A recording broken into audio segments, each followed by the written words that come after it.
So mga tol, 4 na araw na nga lang po, magaganap na ang laban ni current undisputed super bantamweight world champion Japanese the monster na Oya Inoue versus top 11 contender sa WBO na si Yejun Kim ng South Korea. At gaganapin po ang laban na yan mga tol sa Ariake Arena, Tokyo, Japan. Muli na naman po nagflex ng katawan si Oya Inoue. Sa post po kasi niya kahapon sa kanyang social media account, nag-alakidbo na naman po siya ng Dragon Ball Z.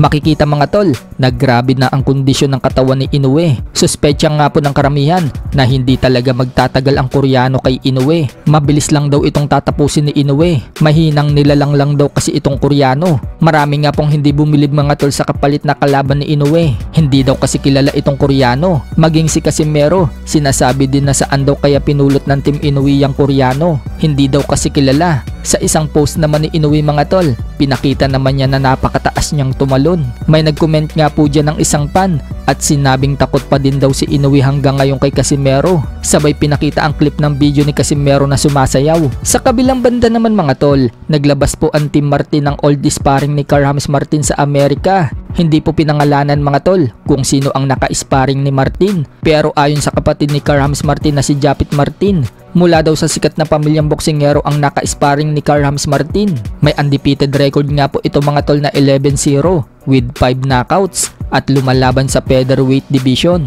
Noong una, gustong-gusto daw magpa-video ng ka-sparring ni Martin, pero noong matapos na daw yung first round at kakaumpisa pa lang ng round 2, 13 seconds pa lang mga tol, pinatigil na daw ng Amerikano ang pagkuha ng video sa hindi malaman na dahilan. So maaaring ayaw makuha na ng Amerikano mga tol dahil base sa unang round, madalas masapul itong Amerikano. Baka ayaw niya makitang nabubugbog siya, kaya pinatigil niya ang pagkuha ng video.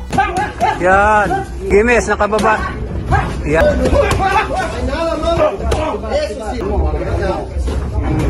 Yan. Sabayan mo ng cross, miss.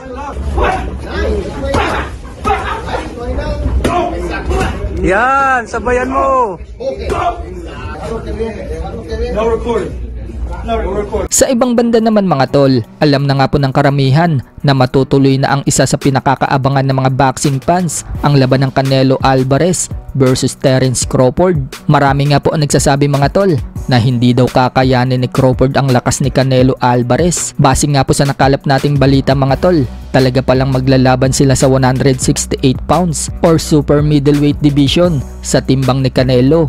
Ibig sabihin, muling aakyat si Crawford ng 2 division para harapin si Canelo. Kaya marami ang nagsasabi mga tol, yari daw talaga itong si Crawford kay Canelo. Ibang level daw si Canelo Alvarez. Kung kay Madre move nga daw na tinatamaan siya ng right hook, paano na lang daw kaya kung si Canelo Alvarez ang makatama? Pero may nagtanggol naman po kay Crawford mga tol at pinost nito ang training ni Canelo kung saan nagbibitaw na malalakas na suntok si Canelo Alvarez sa heavy punching bag. At sinabi sa caption mga tol, sa tingin daw ba ng lahat, magi-stay lang daw ba sa harap ni Canelo si Crawford na papatay sa kanya? Hindi daw magi-stay si Crawford sa pocket.